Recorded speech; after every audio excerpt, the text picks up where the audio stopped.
जय हिंद दोस्तों। तो आज हम लोग पढ़ेंगे जो जेके पुलिस कांस्टेबल के एग्जाम है 2024 में जो मैथ्स के क्वेश्चन पूछे गए हैं वो क्वेश्चंस, क्योंकि आने वाला एग्जाम अभी यूनियन असिस्टेंट का है 22 तारीख को, उसमें भी मैथ्स आएगा क्योंकि प्रीवियस ईयर जो क्वेश्चन होते हैं वो सारे इंपॉर्टेंट ही रहते हैं। तो आज हम लोग डिस्कस करेंगे यहाँ से। उसके बाद में यूनियन असिस्टेंट का एक मैराथन सीरीज भी ले आऊंगा जिसमें हम लोग डिटेल जो टॉपिक्स है थोड़े दिन ही बचे हैं उनको भी डिस्कस करेंगे। बट आज इनको हम लोग देख लेते हैं जो क्वेश्चंस जो प्रीवियस ईयर 2024 में मैथ्स के पूछे गए थे जेके पुलिस कांस्टेबल के एग्जाम में। तो फर्स्ट क्वेश्चन की हम बात करें तो LCM and HCF of two number is 84 and 21 respectively, और इनकी जो रेशो दी गई है वो दी गई है 1:4। अब इसमें हमें क्या बताना है कि लार्जर नंबर कौन सा है। तो इसमें हम लोग बड़े आराम से ऐसे भी कर सकते हैं। अब रेशो कितनी है, 1:4 है। तो अगर ये आपको पता होना चाहिए कि अगर फर्स्ट जो रेशो दी गई है 1, अगर 1 को 21 से करेंगे तो 21 इंटू 1 कितना हो जाएगा, 21 हो जाएगा। अगर 4 को 21 से एचसीएफ से करेंगे तो 21 इंटू 4 हो जाएगा 84। तो फर्स्ट नंबर हमारे पास आ गया 21 और सेकंड नंबर हमारे पास आ गया 84। क्योंकि रेशो से भी हम इस तरीके से भी इस क्वेश्चन को निकाल सकते हैं।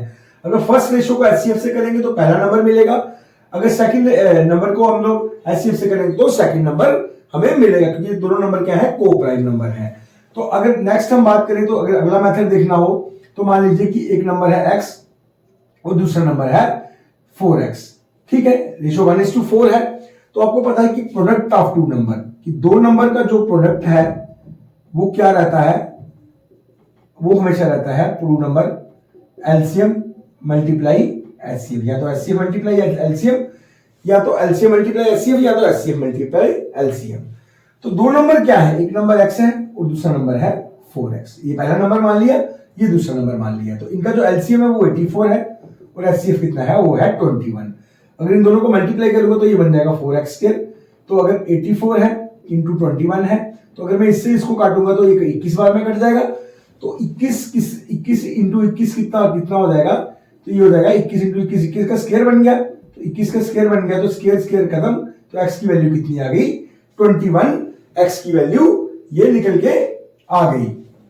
अब x की वैल्यू को मैं पहले नंबर पे पुट करूंगा, 21 पहला नंबर है, तो 4 इंटू 21 कितना हो जाएगा, 84 दूसरा नंबर ये आ गया। इस तरीके से भी आप कर सकते हैं, ये सबसे आसान तरीका है।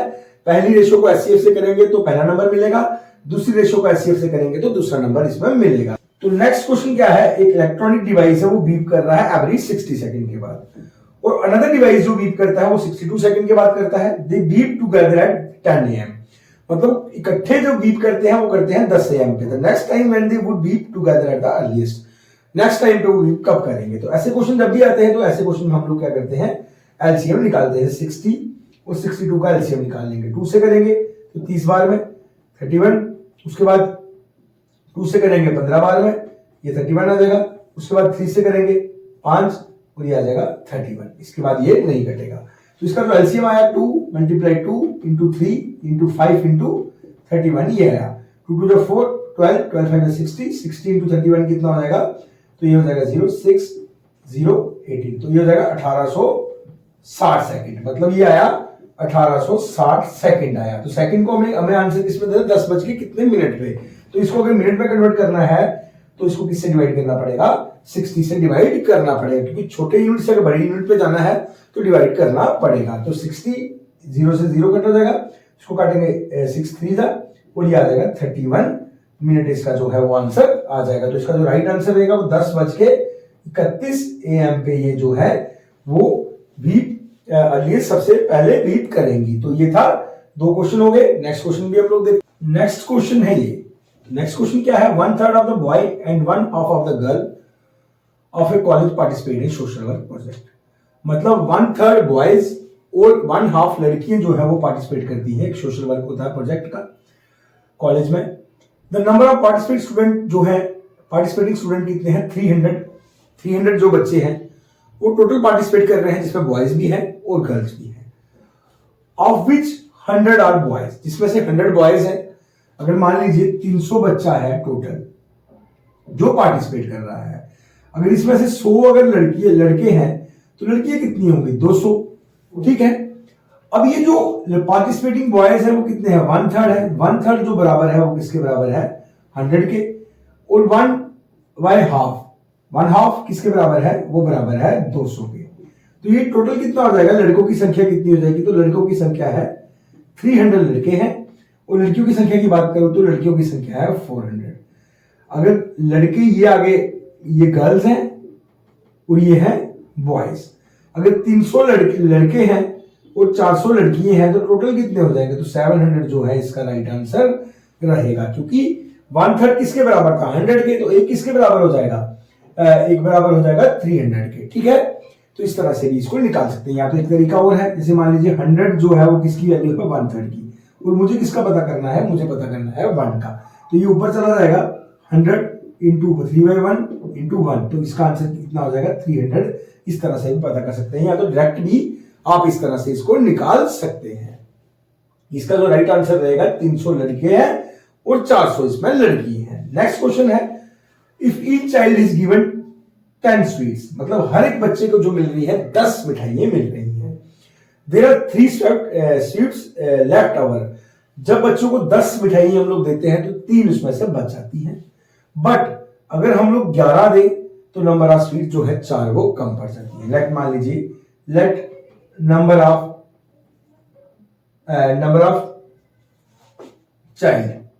चाइल्ड मान लीजिए x है, ठीक है, और नंबर ऑफ स्वीट्स की हम बात करें तो वो किसके बराबर आ जाएगा, नंबर ऑफ स्वीट्स आ जाएगा।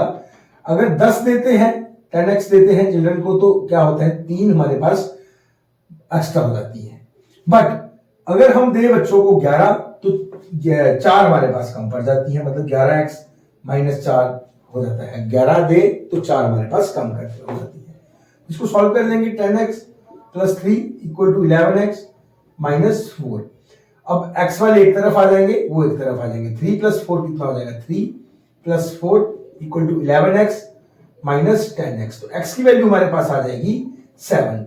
तो x की वैल्यू कितनी आ गई, 7 आ गई। अब नंबर ऑफ स्वीट्स निकाला है तो नंबर ऑफ स्वीट्स तो आराम से निकल जाएगा। तो अब क्या करेंगे, x की जगह उसको पुट कर देंगे 10, x की जगह कर देंगे 7 प्लस 3, तो 10 7 70 और 73 इसका राइट आंसर आ जाएगा। अब इसमें भी पुट करेंगे तो तभी आंसर आ जाएगा 11 इंटू 7 माइनस 4, 77 में से अगर 4 गया तो 73 इसका राइट आंसर आ गया। तो ये थे, इसका जो राइट आंसर है वो कितना रहेगा, 73 इसका राइट आंसर। अगला क्वेश्चन क्या कहता है, एक फैमिली है, the average age of a father and a mother is 35 years. एक फैमिली में जो एवरेज एज है फादर और मदर की वो कितनी है, 35 ईयर्स है। जो एवरेज एज है फादर मदर और देयर ओनली सन की वो है 27 ईयर। मतलब अगर बात करूं फादर और मदर की जो एवरेज एज है वो कितनी है, 35 ईयर्स है। अगर फादर और मदर की मैं टोटल एज निकालूं तो 35 को किससे मल्टीप्लाई करना पड़ेगा, 35 total age of father and mother into 2, तो इनकी जो रहेगी वो रहेगी 70 ईयर्स टोटल रहेगी। अब उसके बाद जब तीनों लोग आ जाते हैं इसमें, फादर मदर एंड सन आ जाता है, तो अब कितने लोग हो गए, 3 लोग हो गए। अब 3 की जो एवरेज है वो है 27, तो 27 को किससे मल्टीप्लाई कर लूंगा, 27 को मल्टीप्लाई करूंगा 3 से, तो 3 की जो टोटल एज है वो कितनी हो गई, 81 हो गई। मतलब 2 की जो है आपको पता है कि एवरेज क्या होती है, एवरेज जो होती है जो समान दोनों को बराबर बराबर दी जाती है। जैसे मान लीजिए ऐसा नहीं है कि दोनों की 35 साल होगी, मतलब एवरेज ये होती है, जैसे मान लीजिए कोई क्रिकेटर है, अगर वो 3 मैचों में रन मारता है, किसी में 10 मारता है, किसी में 20 मारता है और किसी में मारता है जैसे मान लीजिए 15 मार गया, ठीक है।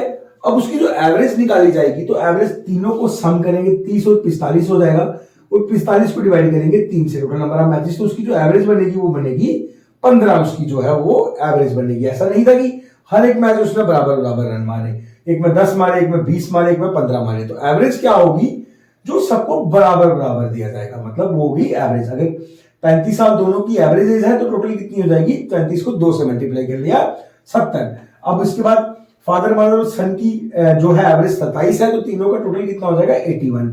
अब इसमें जो था फादर मदर के जो टोटल था वो 70 था। अब इसमें जब सन ऐड हुआ तो कितना हो गया, 81 हो गया। तो इसमें से जो सन की एज है वो कितनी है, 11 ईयर्स जो है वो सन की एज इसमें रहेगी। अब नेक्स्ट क्वेश्चन है, तो नेक्स्ट क्वेश्चन क्या कहता है, एक लाइब्रेरी है, इसमें एवरेज 510 विजिटर रोज आते हैं, मतलब मान लीजिए कि एवरेज 510 बच्चे रोज आते हैं, संडे को आते हैं, और बाकी दिनों की बात करूं तो 240 बच्चे बाकी दिनों में इसमें आते हैं। तो average number of visitor per day in a month of 30 days beginning with A Sunday, और हमें यह बताना है कि एवरेज नंबर ऑफ विजिटर जो है रोज कितने बच्चे आते हैं, एवरेज निकालनी है। अब आपको ये पता है कि संडे में कितने आते हैं, मतलब मान लीजिए 510 जो है विजिटर संडे को आते हैं। जो स्टार्ट हो रहा है मंथ वो मंडे से, संडे से स्टार्ट हो रहा है, मतलब पहली तारीख को संडे होगा, फिर 8 तारीख को संडे होगा, फिर 15 तारीख को संडे होगा, फिर 22 तारीख को संडे होगा, फिर 29 तारीख को संडे होगा। मतलब टोटल जो संडे आए वो कितने आए, 5 संडे टोटल आए। तो मतलब टोटल संडे कितने आए, 5 संडे आए टोटल। तो हर एक दिन जो संडे वाले दिन कितने बच्चे आते हैं, तो वो आते हैं 510 बच्चे। तो कितने आते हैं, 510 बच्चे आते हैं। तो इसको जब मैं मल्टीप्लाई करूंगा तो 5 0 आ जाएगा, 5 आ जाएगा। तो 2550 बच्चा जो है वो संडे में आता है लाइब्रेरी में। कब आता है, संडे वाले दिन आता है लाइब्रेरी में। उसके बाद बाकी दिनों की मैं बात करूं तो 240 बच्चे। अगर 20 में से 5 दिन अगर संडे है तो बाकी कितने दिन बचे, 25 दिनों में कितना बचा आता है, 240 इंटू 25 हम लोग कर लेंगे। तो ये कितना बन जाएगा, तो ये बन जाएगा 6000, ये बन जाएगा। तो मतलब टोटल नंबर जो बच्चे आते हैं वो आते हैं 8550 बच्चे जो हैं वो टोटल आते हैं लाइब्रेरी में हर दिन। तो एवरेज निकालनी है, तो एवरेज क्या होती है, sum of total sum of observation, ये तो ले लिया, और total number of observation, number कितने हैं, 30 दिन। तो 0 से 0 कट हो जाएगा, इसको काटेंगे 3 2 जा 6, यहां से 2 बच गया, ये 25 बन गया, 3 8 जा 24, तो 1 बच गया, ये 15 बन जाएगा, तो 3 5 जा 15, तो 285 जो है इसका राइट आंसर रहेगा। तो ये है इसका आंसर। तो इसका जो आंसर है वो कितना रहेगा, 285 है। तो अगला क्वेश्चन है, आउट ऑफ 3 नंबर, 3 नंबर में से जो है पहला नंबर जो है ट्वाइस है सेकंड का, और जो हाफ है थर्ड का। अब हमें बताना है कि if the average of 3 number is 56, तो तीनों नंबर की जो एवरेज है वो 56 है, पहले और तीसरे नंबर का डिफरेंस बताना है।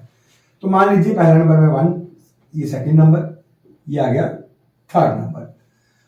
अब पहला नंबर जो है वो ट्वाइस है सेकंड का। मान लीजिए पहला नंबर, सेकंड नंबर है 1x, मतलब x है, ठीक है, ये x है, तो ये कितना होगा पहला, तो पहला नंबर 2x होगा। अगर पहला नंबर ट्वाइस है सेकंड का, तो अगर पहला 1 है तो दूसरा क्या होगा, 2 होगा। और हाफ है थर्ड नंबर का, मतलब पहला नंबर जो है वो आधा है थर्ड नंबर का। मतलब अगर ये 2x है तो थर्ड नंबर कितना होगा, 4x होगा। तो इस तरह से हम ले सकते हैं इसको, क्योंकि पहले नंबर का जो है, पहला नंबर जो है वो सेकंड का डबल है और आधा है तीसरे का। तो अगर तीसरे का आधा है तो 2 का डबल कितना होगा, 4 का आधा कितना होगा, 2। और इसके बाद जो एवरेज बोली गई है तीनों नंबर की, जैसे 2x plus x plus 4x किसके बराबर है, अपॉन 3, एवरेज ऐसे निकलती है तो किसके बराबर है, 56 के बराबर। तो ये कितना हो जाएगा, 2 + 1 3, और ये हो जाएगा 7x जो बराबर हो जाएगा 3 × 56। तो 3 × 56 हो जाएगा। अगर इससे ये इसमें डिवाइड में चला जाएगा तो 7 से मैं इसको काट सकता हूं, तो ये 8 7 जा 56 हो जाएगा, तो 24 आ जाएगी हमारे पास x की वैल्यू। तो हमें क्या करना है, पहले और तीसरे नंबर को लेके चलना है। तो पहला नंबर कितना होगा, तो पहला नंबर होगा 2 × 24 मतलब 48 होगा, और दूसरा नंबर कितना होगा, 4 × 24 96 दूसरा नंबर होगा। तो इन दोनों के बीच का हमें डिफरेंस बताना है। तो डिफरेंस कितना होगा इनका, तो इनका डिफरेंस होगा 48, इनका डिफरेंस होगा 96 में से 48 गया तो 48 ही रहेगा। ये है इसका राइट आंसर। अगला क्वेश्चन क्या कहता है, देखिए 4 ईयर एगो, मतलब 4 साल पहले, एगो का मतलब होता है पीछे, the average age of a family of 4 member person was 18 years. मतलब 4 साल पहले जो एवरेज एज थी फैमिली के 4 बंदों की वो थी 18 साल। तो टोटल कितनी होगी, 4 साल पहले टोटल एज ऑफ सबकी, तो 18 × 4, तो ये कितना हो जाएगा, 18 × 4 हो जाएगा 72, 72 ईयर्स। मतलब उनकी जो 4 साल पहले सबकी टोटल एज थी।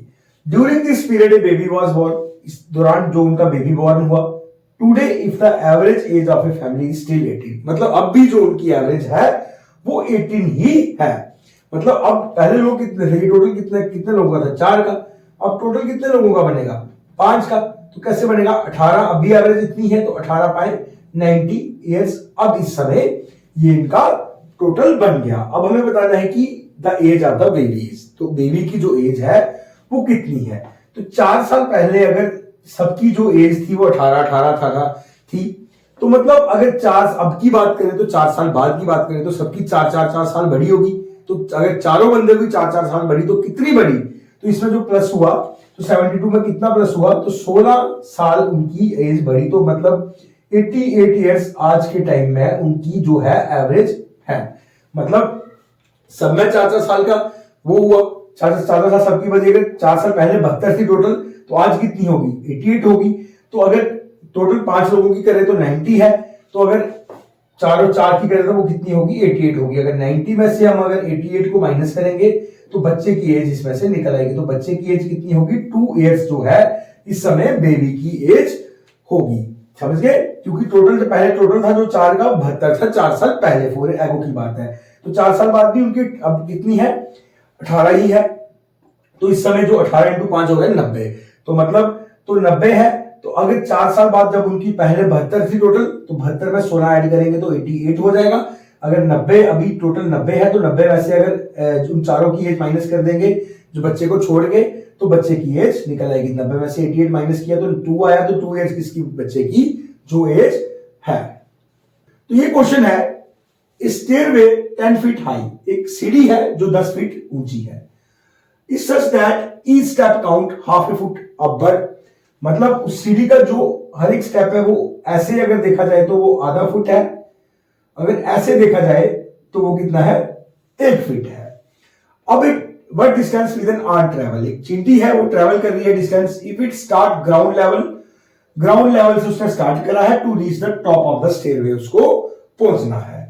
तो सबसे पहले हम निकालेंगे टोटल नंबर ऑफ स्टेयर्स। तो टोटल नंबर ऑफ स्टेयर्स कितनी बनेगी, तो वो बनेगी 10 फीट है। तो अपवर्ड कितनी है, 1/2 है, तो इसका हो जाएगा 2 ऊपर चला जाएगा। तो 20 नंबर ऑफ स्टेयर्स, वो टोटल नंबर ऑफ 20 स्टेयर्स रहने वाली है। अब उसके बाद जो, जैसे मैं कोई एग्जांपल आपको बता देता हूं कि इस तरह की स्टेयर्स है, ये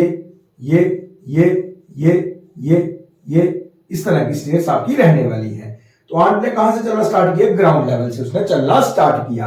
तो टोटल नंबर ऑफ स्टेयर्स कितनी है, 20 टोटल स्टेप्स उसको चलने हैं।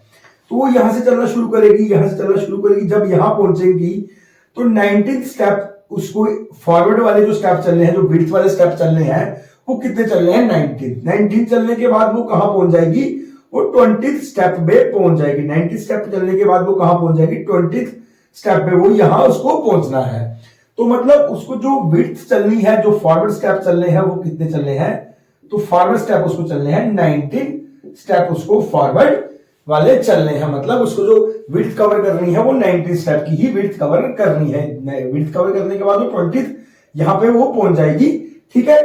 तो टोटल डिस्टेंस उसको कितना कवर करना है आंट को, तो टोटल डिस्टेंस क्या हो जाएगा हमारा, तो 20। तो 20 के जो अपवर्ड वाले वो कितने हैं, 1/2 है, ठीक है, प्लस 19 स्टेप उसको फॉरवर्ड वाले चलने हैं। मतलब ये वाले जो स्टेप है उसको 19 स्टेप जो है वो चलने हैं। तो 19 स्टेप, तो हर एक स्टेप की जो डिस्टेंस है वो कितना है, 1 फीट दिया गया है। तो 19 इंटू 1, तो इसको काटेंगे इससे तो ये 10 बार में कट जाएगा। तो 10 प्लस 19 तो कितना हो जाएगा, 29 फीट उसको जो है वो डिस्टेंस कवर करना है। मैं फिर से बता देता हूं कि उसको यहां से ग्राउंड लेवल से शुरू किया उसने, तो उसको जो स्टेप चलने हैं वो 20 स्टेप चलने हैं। तो 20 स्टेप चलने हैं, तो यहां से हम शुरू करेंगे। तो जब यहां 19 स्टेप पे वो पहुंचेगी तो 19 स्टेप के बाद कौन सा स्टेप आ जाएगा, 20 स्टेप आ जाएगा। उसको कहां पहुंचना है, टॉप ऑफ द स्टेयर्स उसको पहुंचना है। तो उसको जो फॉरवर्ड वाले स्टेप है वो सिर्फ कितने कवर करने हैं, वो 19 स्टेप ही कवर करने हैं। और हर एक स्टेप की जो लेंथ है वो कितनी है, 1 फीट है। और जो अपवर्ड वाले हैं उसकी जो लेंथ है वो कितनी है, 1/2 है। तो वो कितने कवर करने हैं, 20। तो 20 इंटू 1/2, तो ये काटा प्लस करके 29 फीट इसका जो है राइट आंसर आ गया। तो कल में और नए क्वेश्चंस की जो 9 क्वेश्चन हमारे बचे हुए हैं, कल उनकी वीडियो भी मैं ले आऊंगा। अगर वीडियो अच्छी लगी हो तो चैनल को सब्सक्राइब करना, लाइक करेंगे, शेयर भी जरूर करना। तो धन्यवाद, जय हिंद, जय भारत।